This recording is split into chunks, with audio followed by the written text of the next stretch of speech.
Olá, meus queridos, Pai do Senhor Jesus, grande alegria estar aqui com você, mais uma vez, transmitindo a fé, a esperança, o amor que está em Cristo Jesus. Obrigado pela sua audiência, obrigado pela sua companhia. Você sabe que é motivo de grande alegria poder estar desfrutando desse tempo saudável, com qualidade, que é o tempo da reflexão da Palavra de Deus.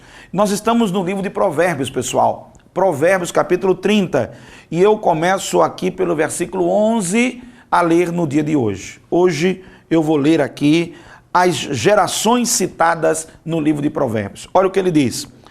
Agur, o sábio árabe que aprendeu aos pés de Salomão, transcreve as seguintes verdades. Ele diz: há uma geração que amaldiçoa seu pai e não bendiz a sua mãe. Há uma geração que é pura aos seus olhos e que nunca foi lavada da sua imundícia. Há uma geração cujos olhos são altivos e cujas pálpebras são levantadas para cima. Há uma geração cujos dentes são espadas e cujos queixais são facas, para consumirem na terra os aflitos e os necessitados entre os homens. Ele cita 4 tipos de geração, tipo de pessoas, grupo de pessoas. A palavra geração aqui é utilizada para descrever tipo de pessoas que estão dando continuidade à história, estão dando continuidade à vida. E olha a classificação que ele faz desses 4 tipos de gerações. Primeiro ele diz, uma geração que amaldiçoa seu pai e não bendiz a sua mãe. Uma geração que não tem respeito por pai e mãe é uma geração que sempre terá dificuldades com princípios de autoridade, sempre terá dificuldades com princípios de relacionamentos, sempre terá dificuldade ao tratar com o outro. Obedecer pai e mãe, abençoar seu pai e sua mãe, estar olhando para seu pai e sua mãe como aqueles que detêm sobre você o cuidado, a atenção, que detêm sobre você o direcionamento de sua vida, o acompanhamento, o apoio, aconselhamento, a educação e formação da sua vida. Meu querido irmão, meu querido amigo que está ouvindo a gente, é de fundamental importância. Quem quebra o princípio de abençoar pai, abençoar mãe, bendizer pai, bendizer mãe, quebra o princípio da própria bênção de Deus sobre sua vida. É um efeito dominó. Este mal que você gera para o seu pai e para a sua mãe, ele se reverte em mal para você próprio, para a sua própria vida. Pai e mãe, sempre, vocês estão ouvindo? Presta atenção, sempre devem ser abençoados, benditos, sempre devem ser respeitados por aquilo que são, pela posição que ocupam dentro da família, na sua vida, em tudo que estão fazendo. Eu sei que às vezes nós, filhos, podemos nos irritar com os nossos pais. Eu sei que nós, filhos, podemos perder o equilíbrio emocional e agirmos de maneira insensata, inconsequente em relação aos nossos pais. E é isto que está sendo dito aqui no livro de Provérbios. Tem um grupo de pessoas, tem uma geração, tem um grupo, um segmento, tem um tipo de pessoa que ele não abençoa seu pai, não abençoa sua mãe, pelo contrário, ele amaldiçoa. Ele está jogando praga contra pai e mãe, está respondendo pai e mãe, sendo agressivo e desrespeitando pai e mãe. Não faça isso. Esse não é o caminho da bênção de Deus sobre sua vida e não tem aprovação de Deus esse tipo de conduta. Não junte com as mãos e espalhe com os pés. Não adianta nada você ser solidário, ser generoso com um monte de pessoas ao seu redor, de você ser uma pessoa que luta por ideais, que luta por bandeiras sociais, entretanto, dentro de casa, você é uma pessoa que está praguejando, está falando palavrão com seu pai e sua mãe, está desrespeitando eles e dizendo contra eles palavras de morte, palavras de violência, palavras de agressão. Este não é o caminho. Isso traz sobre você peso e não bênção. Isso traz sobre você carga emocional, carga psicológica, carga física, consequências na sua própria vida, de mal-estar na condução da sua vida. Fica fora do eixo, fica fora do equilíbrio. E não é isto que Deus quer para a sua vida, e muito menos você mesmo para a sua própria vida. Queridos filhos, honremos nossos pais. Queridos filhos, abençoemos, temos que ser abençoadores dos nossos pais e das nossas mães, ok? Pense sobre isso é muito sério, isso tem que ser levado em conta. Uma postura anárquica, uma postura contra qualquer princípio de autoridade e poder é o caos completo dentro da sua estrutura de vida. Uma postura de vida buscando a autossatisfação como objeto primário da vida e transformando nisto o detrimento do seu pai e da sua mãe, querido, não é o caminho. Não é porque você está atrás de felicidade, não é porque você quer ter liberdade, não é porque você quer ser valorizado, não é porque você quer ser reconhecido, não é por isto que você tem o direito de desrespeitar seu pai e sua mãe, ou tratar mal seu pai e sua mãe, ou pior ainda, ser uma geração que amaldiçoa pai e mãe. Não adianta, gente, não adianta. Já falei sobre isso várias vezes aqui. Eu estou dando uma reprise nesse negócio, ok? Presta atenção. Não adianta você ir para a igreja e estar lá orando, e cheio da unção do Espírito Santo de Deus, quebrantado, chora nos hinos, canta que se esgoela, entendeu? É quebrantado para tantas coisas na obra do Senhor. Na igreja, com o irmão, com o amigo, e no final você chega em casa e é um poço de amaldiçoar seu pai e de não bendizer a sua mãe. Não é esse o caminho. O alerta está sendo dado. Há uma geração que segue por esse caminho, e esse caminho não é bom, ok? Esse caminho não é legal. Outro tipo de geração, outro tipo de pessoas que ele está dizendo. Ele citou esse tipo de pessoas que não honram pai e mãe, consequentemente não abençoando a vida deles, e há o tipo de pessoas que são puras a seus próprios olhos. São pessoas que se auto-justificam e se entendem como perfeitas, são pessoas que não têm nenhum ponto de falha para ser apresentado, ou a seus próprios olhos, pelo menos, elas se veem assim.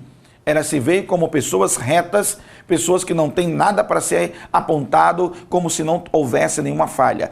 Esta postura de não reconhecer a sua falibilidade, não reconhecer a sua pecaminosidade, não reconhecer que você e eu somos pecadores e que precisamos de Jesus na nossa vida e que sem Jesus a gente já era, é um tiro no pé.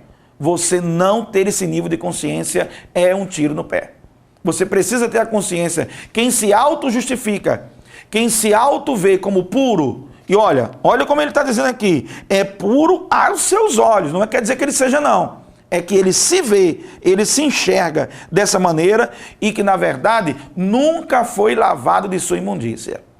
Hipocrisia, viver de aparências, viver pregando ou dizendo uma coisa que não pratica, incoerência, é puro aos seus próprios olhos, mas na verdade não foi lavado de sua imundícia, não foi lavado do seu erro, não foi lavado do seu pecado, não foi lavado da sua mazela. Pense sobre isso. Essas autojustificações que muitas vezes as pessoas fazem, que não porque eu sou muito correto, não porque eu sou muito direito, não porque eu ando na linha, cuidado para que isso não seja um subterfúgio para esconder aquilo de mal que está se manifestando dentro do seu coração. Há um tipo de pessoas que se veem como mais puras do que as outras. E esse tipo de pessoas podem, é uma possibilidade real, de estarem escondendo algo grave dentro da sua vida. Essa postura nariz empinado, essa postura de se enxergar como perfeito, essa postura de se ver como intocável, essa postura de se perceber como mais puro do que outros, é uma casca de banana. Você pode estar se engodando, você pode estar se laçando na sua vaidade, nesse tipo de pensamento. Muito cuidado. Os teus e os meus pecados, eles são lavados por Cristo Jesus na cruz do Calvário. Os meus e os teus pecados são uma realidade da nossa existência. E a nossa pureza não está em nós. A nossa pureza vem através da lavagem que é feita pelo Espírito Santo de Deus, através do sangue do Cordeiro, a obra sacrificial de Cristo Jesus em nossa vida. Ok? Pense sobre isso. Nada de pensar, alimentar essa ideia que você não tem nada para ser corrigido, nada para melhorar, nada para ser consertado, nada para trabalhar na sua vida, nada para implantar, porque você já é puro demais aos seus próprios olhos.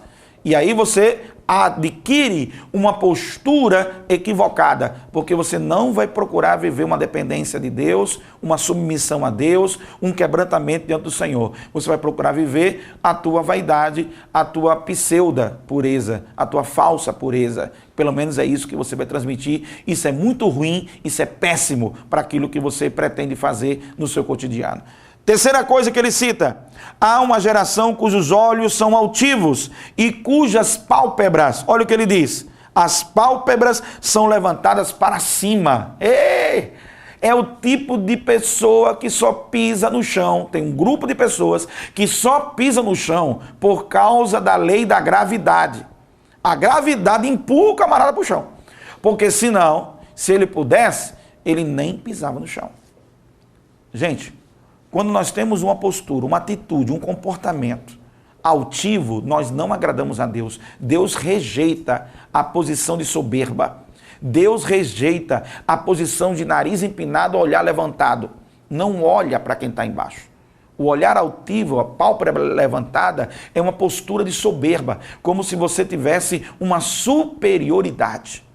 Esse tipo de postura é rejeitada pela Bíblia, rejeitada pelos evangelhos, rejeitada por Cristo Jesus. Não é assim que Deus vê. Deus olha para todos nós de maneira igual. Ele pode até dar funções, responsabilidades diferentes. Ele pode até dar missões diferentes para cada um de nós. Mas em termos de valor, em termos de existência, nós temos a mesma importância para Deus. Nós temos o mesmo significado para Deus. E quando você está aqui na terra, com teu olhar altivo, tuas pálpebras levantadas, você está agindo como se você fosse uma pessoa de atitude superior no aspecto de arrogância, prepotência e orgulho. Isso não é bom, isso não é plausível, isso não é aceitável. São 4 gerações que o nosso escritor do livro de Provérbios está rejeitando. Aquela geração, aquele tipo de gente que amaldiçoa o pai e não bendiz a sua mãe, aquele tipo de gente que se comporta como se fosse mais puro do que o outro e que não reconhece a sua imundícia que precisa ser lavada, aquele tipo de pessoas que andam com o nariz empinado, olhar altivo, entendeu? Pálpebras levantadas, que tem dificuldade em enxergar o seu próximo, de perceber o seu próximo, de perceber as pessoas que estão ao lado de si, as pessoas que estão próximas a ele mesmo, as pessoas que estão no seu círculo de convivência, precisando da mão estendida, do apoio, da atenção, do carinho, do afeto. Quem tem um olhar altivo não consegue perceber isso, porque o olhar está para cima, o olhar está levantado, ele não consegue ver as pessoas que estão lá precisando dele. Então, esse tipo de geração, ela também é reprovada. E há um tipo de geração, para terminar, cujos dentes são espadas e cujos queixais são facas, para consumirem na terra os aflitos e os necessitados entre os homens. Eu termino mostrando para vocês uma coisa muito importante. Tem o tipo de pessoas que as suas palavras, que o seu palavreado, que a sua conduta são verdadeiras espadas para ferir, para machucar, para oprimir o aflito. E essa ganância, essa fome, esse desejo de ir trucidando o outro, alimenta esse tipo de pessoas. É a pessoa que quer prevalecer, e não importa se para prevalecer ela faça mal ao outro. Não importa se para prevalecer ela vai ferir o aflito, o necessitado, vai machucar e vai oprimir aquela pessoa, mas ela faz questão de agir dessa maneira. Esse tipo de geração é condenada. Esse tipo de pessoa não é aceitável. São as 4 gerações que Deus não está aprovando, que são uma realidade. Elas existem. Elas de fato estão entre nós. Elas existem. E que para nós no dia de hoje serve de alerta para que nós não nos conduzamos nesse tipo de grupo, nesse tipo de geração. Faça parte da geração que abençoa em vez da geração que amaldiçoa. Faça parte da geração quebrantada, que reconhece a sua dependência de Deus e não se auto-justifica achando-se melhor do que o outro. Faça parte da geração que tem um coração humilde para reconhecer a necessidade do seu próximo. Faça parte da geração que, em vez de dentes afiados, em vez de queixais que são como facas, as suas palavras produzam vida, as suas palavras produzam esperança, as suas palavras produzam a fé em Cristo Jesus. Deus te abençoe, até o próximo encontro. Obrigado pela tua audiência, obrigado pela atenção e lembre-se, seja sempre o melhor do melhor que você pode ser. A paz do Senhor.